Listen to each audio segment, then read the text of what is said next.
الحمد لأهله والصلاة على أهلها واللعن على أهله أما بعد قال الإمام الحسين عليه الصلاة والسلام إني لا أحب دارا لم تكن فيها سکینہ ورحمۃ صلوات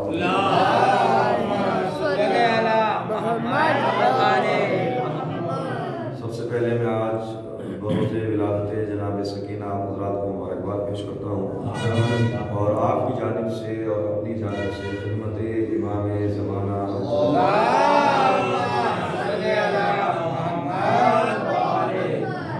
چند لمحے کی گفتگو ہے عظمت جناب سکینہ صلوات اللہ علیہا کے حوالے سے، اس لیے کہ جو عظمت اللہ نے خانوادہ اہل بیت کو عطا کی ہے وہ دنیا میں نہ کسی کو عطا ہوئی ہے اور نہ عطا ہو سکتی ہے۔ اس کا نتیجہ یہ ہے کہ اہل بیت اطہار نے بھی جس انداز سے اللہ کا ساتھ دیا ہے نہ کائنات میں کسی نے دیا ہے اور نہ کوئی دے سکتا۔ انہوں نے اللہ کی راہ میں اپنے کو فنا فی اللہ کر دیا، اللہ نے بھی ساری خدائی اٹھا کے ان کے اختیار میں۔ اس جملے کا مطلب یہ نہیں ہے کہ اعوذ باللہ اللہ معطل ہو گیا کہ جو کچھ کریں گے وہ یہی کریں گے، نہ، اس کا مطلب یہ ہے کہ وعدہ الہی ہے کہ تم مجھے یاد کرو میں تمہیں یاد کروں۔ انہوں نے اللہ کو یاد کیا، اب جب تک دنیا رہے گی، کوئی رہے یا نہ رہے، جہاں جہاں تک اللہ اکبر کی صدا بلند ہوگی، جہاں جہاں تک خدا کی خدائی ہوگی، وہاں وہاں تک اہل بیت اور خانوادہ اہل بیت کا چرچا اور تذکرہ ہوگا۔ یہ قول امام حسین کے جس کو عنوان گفتگو قرار دیا ہے، آپ ارشاد فرماتے کہ مجھے وہ گھر پسند نہیں ہے کہ جس گھر کے اندر سکینہ اور رباب نہ، تو اس کا مطلب کیا ہر گھر کے اندر دو ہی نام ہونے چاہیے، ایک سکینہ کا اور رباب کا؟ آیا کیا امام با اعتبار نام کہہ رہے ہیں کہ مجھے ہر وہ گھر پسند ہے جس میں نام سکینہ اور نام رباب ہو؟ امام کی ذات بلند ہے تو آپ کا ارادہ اور مقصد بھی بلند ہوگا۔ امام یہ نہیں کہنا چاہ رہے کہ آپ ہر گھر میں سکینہ رکھیں، ہر گھر میں ایک نام رباب رکھیں، بہت اچھی بات ہے، لیکن امام کے کہنے کا مطلب یہ ہے کہ ہر وہ گھر کہ جس میں سیرت رباب عورتوں میں نہ ہو، ہر وہ گھر کہ جس میں سیرت جناب سکینہ بچوں کو نہ سکھائی جائے، وہ گھر حسین کو پسند نہیں ہے۔ اسی لیے میں نے آج خطبہ جمعہ میں بات کہی تھی کہ اپنی بچیوں کو بچپن سے پردہ سکھائیں اور انہیں بچپن سے پردے کا اتنا عادی بنا دے، آیت اللہ خامنہ صاحب کہتے ہیں اتنا عادی بنا دے جب یہ جوانی کی منزل میں آئے تو انہیں ہر بے پردہ عورت بری نظر آئے۔ آپ آج یہ کہہ کے نہیں چھوٹ سکتے کہ صاحب ابھی بچی ہے، اس لیے کہ جب شاخ درخت سے پھوٹتی ہے تو بہت معمولی ہوتی ہے، کلی کہا جاتا ہے، مگر وہ دھیرے دھیرے دھیرے دھیرے دھیرے دھیرے ایک مضبوط گدھا بن جاتا ہے، پھر آپ سے موڑ نہیں سکتے، پھر آپ اسے اس راستے سے ہٹا نہیں سکتے۔ تو یہی ہے کہ اگر آغاز میں نہ روکا گیا انجام بہت ہوگا۔ لہذا مولانا کہنا چاہ رہے ہیں کہ آپ سوچئے جس حسین کو نام سکینہ اتنا پسند ہے، نام رباب اتنا پسند ہے، کردار سکینہ اتنا پسند ہے، کردار جناب حضرت رباب اتنا پسند ہے، تو اس امام کو سکینہ سے کتنا پیار اور محبت ہو، اس بچی کی عظمت امام کی نگاہ میں کیا ہوگی؟ یہی وجہ ہے کہ قرآن مجید کے اندر ایک آیت مبارکہ ہے کہ جس کو اللہ نے روز عاشورہ خاص جنگ کے وقت میں آیت کو نازل کرنے کے بعد میں اللہ نے امام حسین کو روکا، حسین یا آئی تو النفس المطمئنہ ارجعی الی ربک راضیۃ مرضیہ فادخلی فی عبادی وادخلی فی جنتی، اے نفس مطمئنہ پلٹ آ اپنے رب کی طرف، اس حال میں کہ تو اپنے رب سے راضی ہے اور تیرا رب تجھ سے راضی ہے۔ دیکھیے اللہ کا بندے سے راضی ہونا بہت آسان ہے، امام فرماتے ہیں دعا قبل میں یا سریع رضا، اے وہ ذات کہ جو اپنے بندے سے بہت جلدی راضی ہو جاتا ہے۔ اللہ کا راضی ہونا تعجب نہیں ہے، بندے کا راضی ہونا تعجب ہے۔ بندہ آئے گا کہ دنیا میں کوئی پروردگار کی رضا پہ راضی ہے؟ ہر روز اس کی ترقی ہے کہ مجھے یہ بھی مل جائے، یہ بھی مل جائے، یہ بھی مل جائے، یہ بھی مل جائے، یہ بھی مل جائے۔ کیا مطلب ہے اس کا؟ مطلب یہ کہ کہیں نہ کہیں اس کی آرزو، حسرت، تمنا یہ ہے کہ ابھی اسے اور آگے جانا ہے، وہ مطمئن نہیں ہے، جی وہ راضی نہیں ہے۔ بہت اچھی بات، مگر ایک ہستی ہے واہ واہ، کہ جس کے لیے اللہ نے میدان جنگ میں، کربلا میں، روز عاشورہ میں حاطب غیبی نہیں، آیت بنا کے قرآن میں رکھا۔ اے نفس مطمئنہ، اور اطمینان یہ وہ چیز ہے کہ جو انبیاء اور مرسلین کی زندگی میں بھی نظر نہیں آیا۔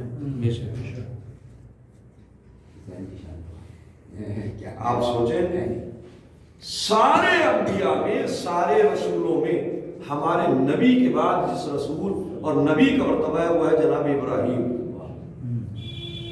مگر جناب ابراہیم ایک راستے سے جا رہے ہیں، انہوں نے دیکھا کہ ایک جانور آدھا خشکی میں آدھا تری میں، خشکی والے جانور جو علاقہ باہر ہے اسے کھا رہے ہیں، دریائی جانور جو حصہ دریا میں اسے کھا رہے ہیں۔ جناب ابراہیم نے کہا پروردگار تو مردوں کو کیسے زندہ کرے گا، کیسے اٹھائے گا؟ یہ تو آدھا حصہ جنگلی جانور کھا گئے، آدھا حصے کو دریائی جانور کھا گئے، اس کا وجود کہاں ہوگا؟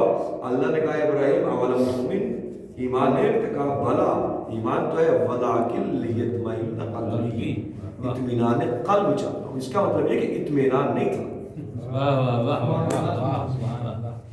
اطمینان قلب نہیں تھا۔ اور امام حسین کے لیے اللہ اے نفس مطمئنہ، اب یہی مولا نے فرماتے کہ لو کشف الغطاء لمزددت یقینا، اگر آسمان سے اور زمین تک کے سارے حجابات ہٹا دیے جائے تو علی کے ایمان اور یقین میں ذرہ برابر اضافہ ہونے والا نہیں ہے۔ ایک درود پڑھے گا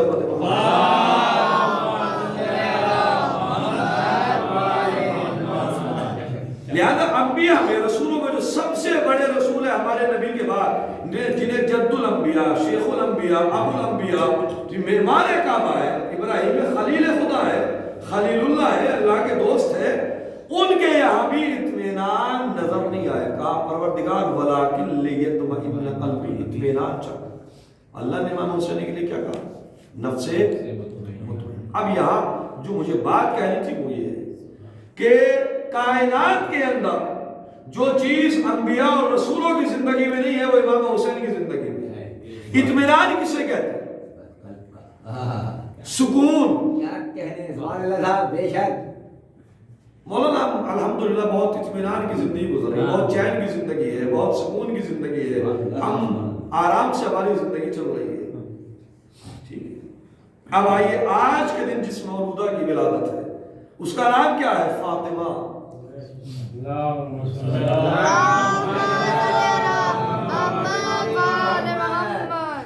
اور لقب ہے سکینہ۔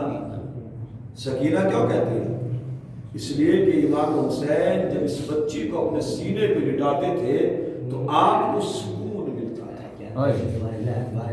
اب تو سمجھیے عظمت جناب سکینہ، جو کائنات کے اندر سب سے سکون کی ذات کہلائے، نگاہ پروردگار میں اسے حسین کہتے ہیں، اور جو حسین کے لیے سبب سکون ہو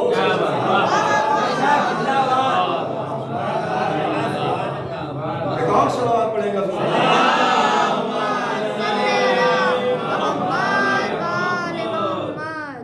حسین کو جس بچی سے سکون ملتا تھا اسے سکون۔ ایک دوسری بات ہے کہ میں بات کروں، اللہ نے ایک خاص اہتمام کے ساتھ میں اور مقصد کے تحت امام حسین کی ذات تو بہت عظیم ہے، امام سے جو چیز منسوب ہو جائے وہ بھی باعظمت ہے اور باشرف ہے اور سبب شفاعت ہے۔ ٹھیک ہے، مثلا مثال دے کے مجھا کرو، وہ گہوارے کے جسم امام لیٹے، فطرس معذب تھا، عذاب میں مبتلا تھا ترک اولا کے سبب، امام حسین کو اللہ نے پیدا کیا، آسمان سے ملائکہ کی ٹولی چلی رسول اللہ کو مبارکباد دینے کے لیے، راستے میں فطرس تھا، کہا کہاں جا رہے ہو؟ کہا رسول اللہ کے یہاں فرزند ہوا ہے، اس کی مبارکبادی کے لیے جاتے ہیں، مجھے بھی لے چلو۔ آیا وہ بھی ملائکہ کے ساتھ اپنے پروں پہ لے کر، اس لیے کہ اللہ نے بالوں پر چھین لیے تھے۔ سبب کیا تھا؟ یہ کہتا تھا کہ میرے مثل کون ہے، میرے مثل کون ہے۔ دعویٰ بہت بڑا تھا مگر دلیل نہیں تھی۔ امام حسین کی بارگاہ میں آیا، پیغمبر نے کہا اس امام کے گہوارے سے بس مولا ذات حسین موجود ہے، آپ گہوارے سے کیوں کہہ رہے ہیں؟ کہا کہ نبی ہوتا ہی وہ ہے جو حال کے آئینے میں مستقبل کو دیکھے، جو پریزنٹ میں فیوچر کو دیکھے۔ اگر آج ذات حسین سے بس کر دوں تو یہ مسئلہ حسین کی ذات تک محدود ہو جائے گا۔ میں حسین کے گہوارے سے بس کر کے بتا رہا ہوں، کیسے حسین کے گہوارے سے بس کرو، کام وہی ہوگا کہ جو ذات حسین کا ہے۔ اچھا سوچے امام گہوارے میں لیٹا کتنے، معصوم کی خاصیت عام بچہ جتنا ایک مہینے میں بڑھتا ہے معصوم ایک دن میں بڑھتا ہے، عام بچہ جتنا ایک سال میں بڑھتا ہے معصوم ایک مہینے میں بڑھتا ہے، فرق ٹھیک ہے۔ تو امام جھولے میں لیٹے کتنے دن، اور دن کو چھوڑیے تو بات تک چلانا، جس وقت میں فطرس آیا اس وقت کتنا ٹائم ہوا تھا؟ لمحوں میں گہوارہ حسین سے ٹچ ہوا، سبب شفاعت ہو گیا۔ تو پھر وہ جگہ کے جہاں حسین برسوں سے لیٹے ہوئے ہیں،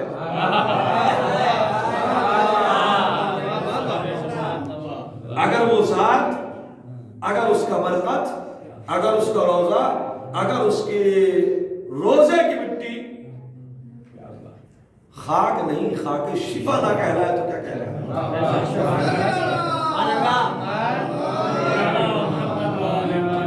خاک شفا۔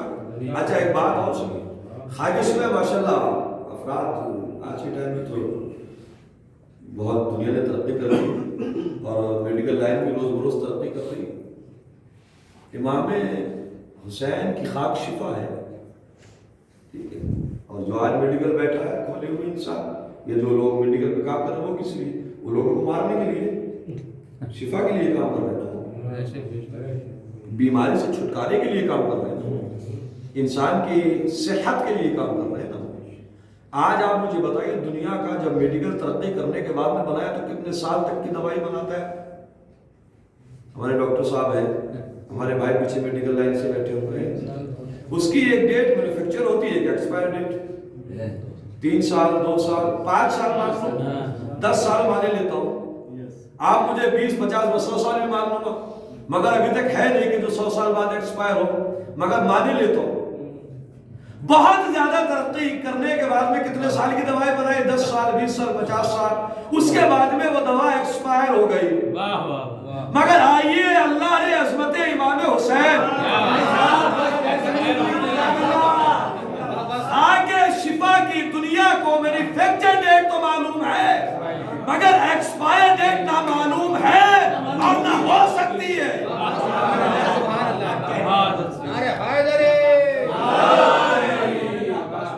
تو جس کی خاک کی حد شفا نہیں معلوم، اس کی ذات کی حد شفا کیا معلوم ہوگی؟ آپ کی خاک شفا۔ اب آئیے آج کی موضوع کے حوالے سے، شہزادی سکینہ کے ایک لقب کیا؟ شفاء للصدر ابی، اپنے باپ کے سینے کے لیے شفا ہے، یہ شہزادی کا لقب ہے۔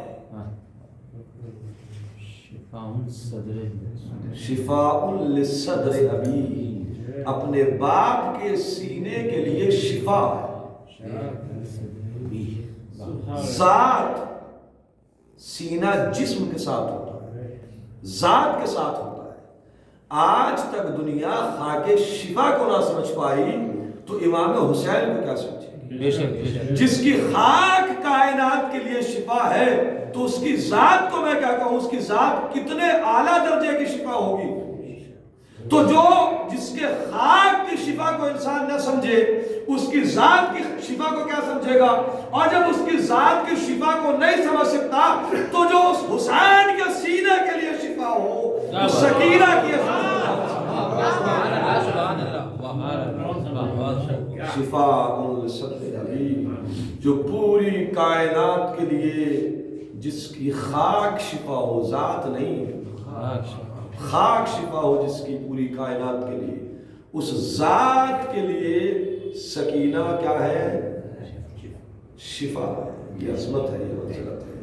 عزیزان محترم، یہی وجہ ہے کہ ان کے دروازے سے ان سے توسل کا طریقہ ایسا ہے کہ جب بھی پروردگار عالم کی بارگاہ میں ان کے ذریعے سے دعا مانگی جائے گی تو پروردگار اس دعا کو قبول کرے گا۔ اور اگر کبھی کسی کی دعا قبول نہ ہو تو آپ عباس کو واسطہ دے جناب سکینہ کا، اور پھر آپ دعا کریں، اور آپ کی دعا قبول نہ ہو تو یہ خاص ہستیاں ہیں کہ جو اللہ نے جنہیں ہماری ہدایت کے لیے بھیجا ہے، مگر ہمیں جنہیں سروں پہ بٹھانا تھا، جنہیں آنکھوں کا سرما بنا کے رکھنا تھا، جنہیں اپنے سر کا تاج بنانا تھا، صرف مصیبت اور بالائے مصیبت یہ ہے کہ دنیا ان کی عظمت کو نہ سمجھ۔ لہذا معبود کی بارگاہ میں دعا گو ہے کہ معبود اس مولودہ کے حوالے سے ہمارے درمیان جو افراد پریشان حال ہیں ان سب کی پریشانی کو دور فرما، جو مقبوض ان کے قرض کو خزانہ غیب سے عطا فرما، معبود اس عبادت کو شرف و قبولیت عطا فرما۔ معبود جو افراد بے روزگار ہیں معبود انہیں روزی نصیب فرما، جو باروزگار ہیں ان کی روزی اور ان کی رزق میں برکت و وسعت عطا فرما۔ معبود پرچم اسلام کو سر بلند عطا فرما، پرچم کفر و نفاق کو سر نگو فرما۔ ہمارے سروں کے مراجع کرام، علماء اعظام کا سایہ تا ظہور امام زمان قائم و دائم فرما۔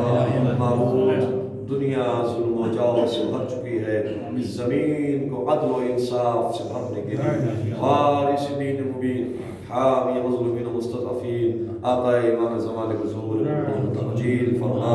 ہم سب کو حضرت کے ناصرین خاص شمار فرما۔ وعجل اللہم فی فرج مولانا صاحب الزمان وفرجنا ما فرجهم بفضلک ورحمتک یا ارحم الراحمین۔